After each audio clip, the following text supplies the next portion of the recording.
Hello, friends. I have a story for you today. But first, I wanted to ask you a question. Have you ever had an impossible day? What I mean by impossible is a day where nothing seemed to go the way you wanted it to, where it seemed to be just too much and you just wanted to hide away from it all. I've had days like that, and I know they can be really hard. Well, today I have a story about a girl who found herself in an impossible situation. She found a way out of it, and I hope that this story will help you when you're having impossible days too. I hope you enjoy it.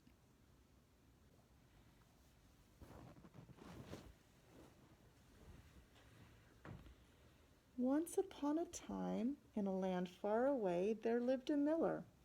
And one day, when he was out with some of his friends, they got to talking. And like friends sometimes do, they started to exaggerate. They started saying big stories about what they could do and about what their families could do. And they all started talking about their daughters. I have a daughter who is so amazing, she can shear an entire flock of sheep in a single day. Well, I have a daughter who is so amazing, her embroidery, it shines like the sun. Well, now the miller, he could not be outdone by his friends, so he said, well, I have a daughter who spins so fine, she can spin straw into gold. Now, what they didn't know was that day, the king was in that tavern and he had overheard the entire conversation. Is this true, sir? Your Majesty. Yeah, is what true? Is it true that you have a daughter who can spin straw into gold? Now, Miller did not want to get caught in a lie. Yes, my lord. Of course, my daughter is quite amazing. I would like to see this talent up close. Please bring your daughter to the castle tonight. And not being able to refuse, he said, of course. I will be there tonight. The miller rushes home to his daughter. Daughter. Yes, father? We need to go to the castle immediately. Oh, whatever for? Did we do something wrong? The king wants to see your amazing spinning skills. How did the king hear about my spinning skills? Never mind, daughter. We must go to the palace at once. And so, together, the miller and his daughter, they left to go to the palace. When they got to the palace, they were led to a room that had a spinning wheel and a bunch of straw. I'm confused. Where's the wool? I was told that you would have no problem spinning this straw into gold. I am going to leave you here tonight, and I'm locking the door. When I come back in the morning, all of this straw must be spun into gold, or you will die. And he leaves, locking the door. Oh no, what am I going to do? I'm really good at spinning, but I don't know how to spin straw into gold. And she starts to cry.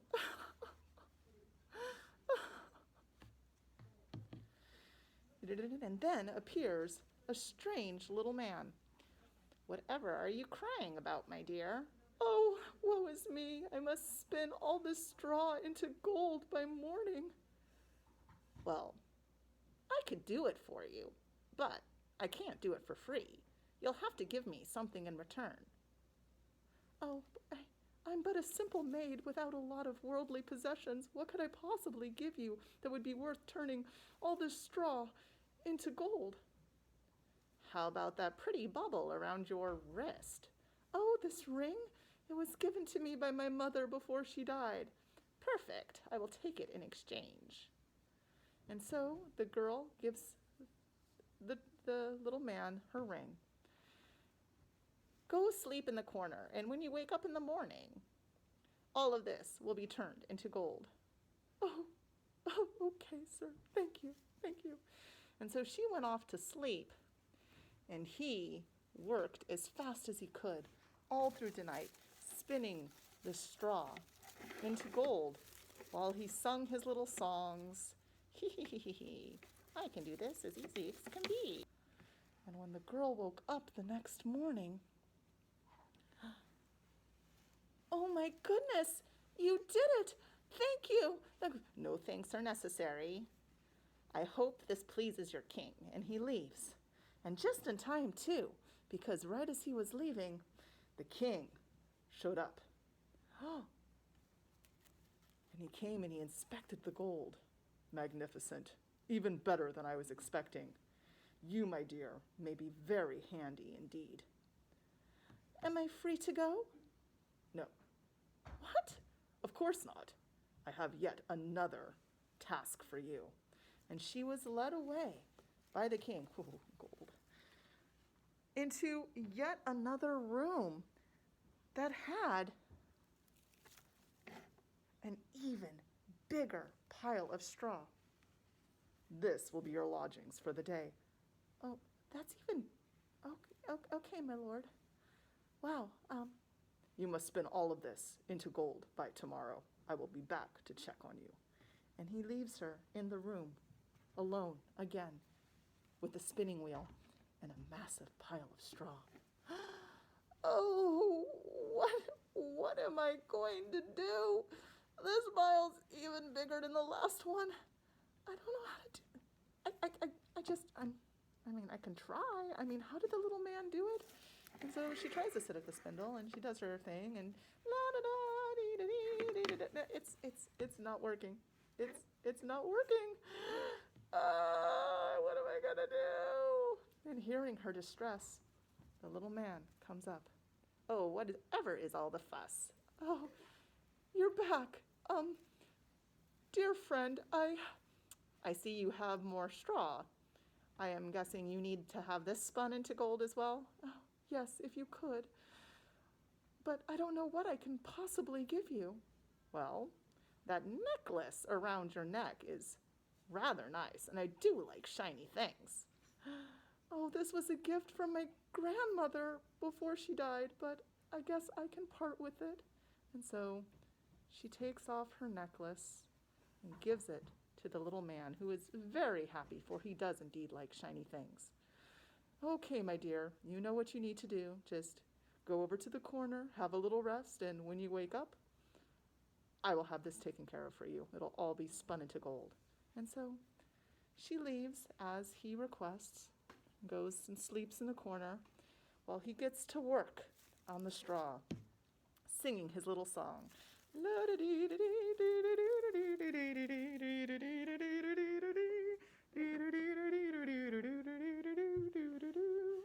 And all of the straw is, again, by magic, spun into the most shimmering, shiny gold. The miller's daughter wakes up and sees all of the shiny gold and almost hugs the little man, but stops herself. Thank you for what you have done. This is amazing. I don't know how I'll ever repay you. Oh, no payment necessary, my dear. I hope this pleases your king. And the little man leaves. And just in time, too, for the king had returned as promised. Wow, the stories about you were not an exaggeration. Not only are you extremely beautiful, but this is an amazingly beautiful pile of gold. So, am I free to go then, my lord? I'm afraid not, my dear. Oh, I have one more task for you. But this shall be your final test. If you can prove to me your worth this one last time, I will take you to be my queen. The girl wasn't quite sure what to think of that, but she was glad to be alive. So she bowed her head and said, okay. And he takes her off to the next room. And in that room, there is an even bigger pile of straw. It is so big that that you can't even really see the spindle in the spinning wheel in the corner, because the straw is taking up so much room. And when the king leaves her alone in this room, the girl almost starts crying immediately. I don't think the little man can do this. Not in a single day. This is too much. Even for somebody made of magic, this is too much. I am so depressed. And then, while she was crying, he shows up again and says, "Goodness me, my dear, what is all the fuss?" "Oh, I have to spin all this straw into gold by morning, but it is an even bigger pile than what you have spun in the past. I don't know if it's even possible." "Ha, of course it's possible. Anything's possible. It will, however, come at a much greater cost." "But I've given you everything I have." "Well, I can see a bit into the future, and I know that once I do this for you, the king will take you to be his queen. Oh, and someday you will have a child. I would like to have that child as my own, as I've always wanted a child that I can take." "But it's the child or nothing, my dear. I can leave right now if you need me." No, please stop. Stay. Okay. Thinking in her head, I don't even know if I'm going to have any children or if I'm going to be queen, so this seems like a safe deal. "I promise I will give you my first child if you spin this straw into gold." "All right, a deal is a deal. Do what you need to do. Go into the corner, take a little rest, and when you wake up, all of this straw will be spun into gold." And so the girl goes off into her little sleeping corner, and the little man gets straight to work, singing his song, la da dee da da da dee da da da da da da da, working on the straw. And magically, one more time, he spins it into a fabulous pile of gold, as if it were nothing. And the girl wakes up and sees this, and she's so grateful. She almost kisses the man, but she stops herself. And he says, "I will be back once you have given birth to your first child for you to hold up your end of the bargain." And so the little man leaves. And at that moment, the king walks in, and he sees the beautiful pile of gold, and he sees the beautiful girl who looks even more beautiful, surrounded by a giant pile of gold. And he says, "You shall be my queen, and together we will rule over my kingdom as king and queen." And he kept his end of the deal, and she grew up and became his queen in her very fancy dress. And the little man, he never forgot his end of the deal. So one day, when she, as he had predicted, became a mother, "Oh, look at my beautiful baby. I will love you and I will hold on to you forever." She may have forgotten the deal, but not the little man. "All right, my dear, I am here for my child." "What? Your child? This is my child." "You promised, in exchange for me spinning that straw into gold, you would become queen, and once you became queen, your child would be mine. Mine!" I don't agree to that deal anymore. How could anybody trade a child for a pile of gold?" "Well, a deal is a deal, my dear, but I am not cruel.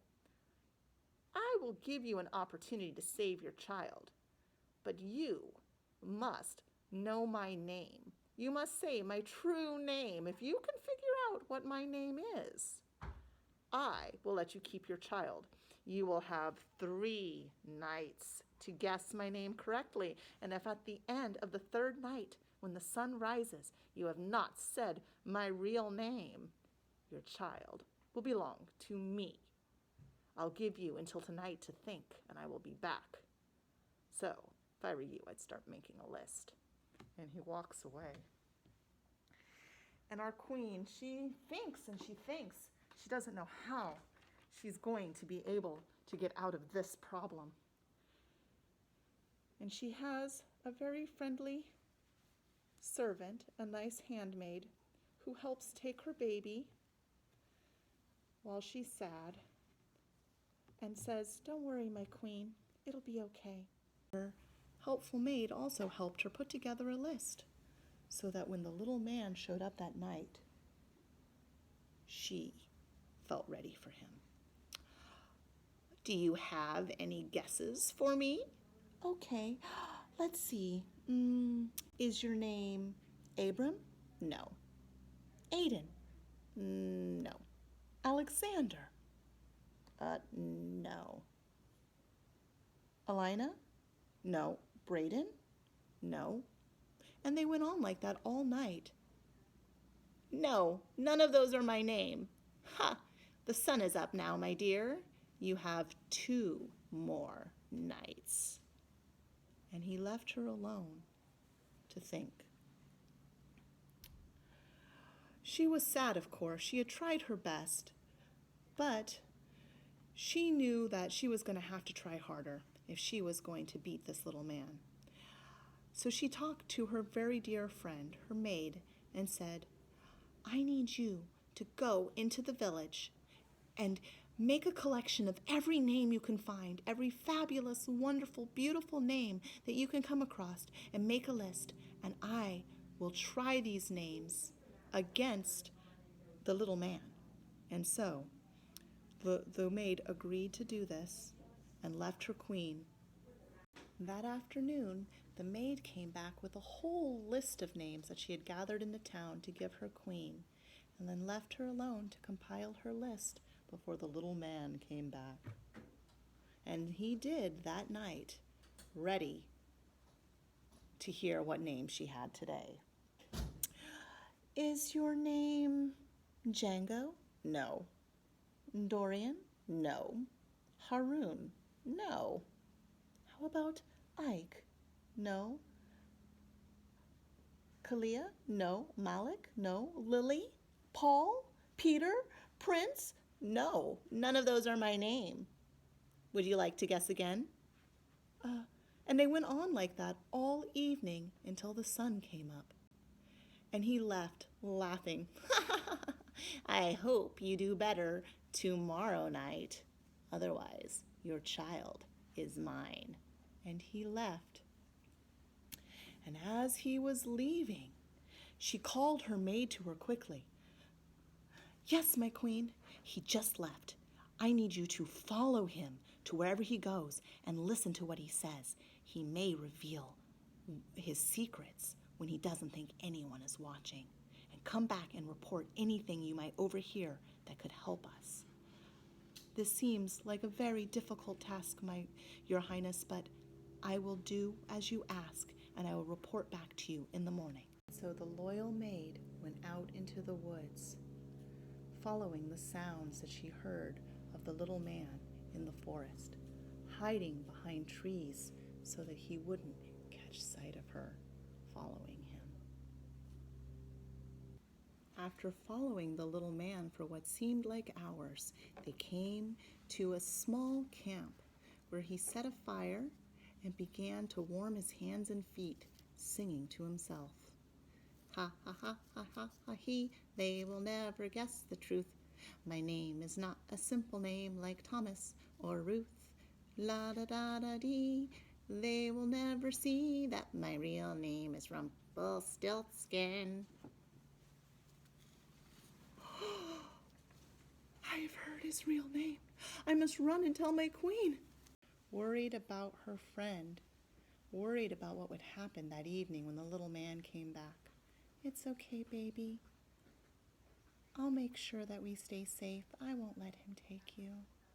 Mama will help. Mama will make it better. And at that moment, her maid came back. My queen, are you awake? Yes, I'm here. I have found out his secret name. And she whispered it. It's Rumpelstiltskin. in her ear. "We have him! Oh, thank you so much! You've saved us!" And so, that evening, when the little man returned, the queen was ready for him. All right, my dear, are you ready to hand over your child? "Not so fast.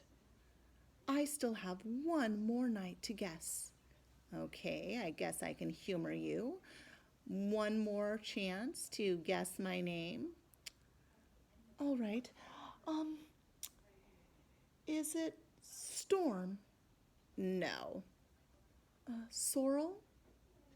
Are you even trying? No, it's not Sorrel. Steve? Shalom? Tavo? Ursuline? No, none of those are my name. All right, give me the child. No, I still have more guesses. Wilder? Zariah? No, none of those are my name. And it sounds like you have come to the end of the alphabet. I've got one more guess. One more guess. I'm All right, I'm listening.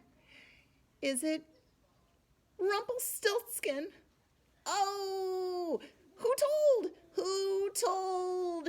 You are a cheater. A cheater. Somebody told you my name. Oh, I have guessed correctly, and now you must keep up your end of the deal and leave. And so the little man left as quickly as he came and was never seen again. And the queen and her king and their little family lived happily ever after. The end. and that, my friends, was the story of Rumpelstiltskin. I know that not everybody has a magical friend who can come and solve their problems, but sometimes if we give ourselves enough space to think, we'll realize that our impossible problems are really just harder problems that take a little bit longer. Well, I hope you enjoyed the story, and I will see you all again very soon.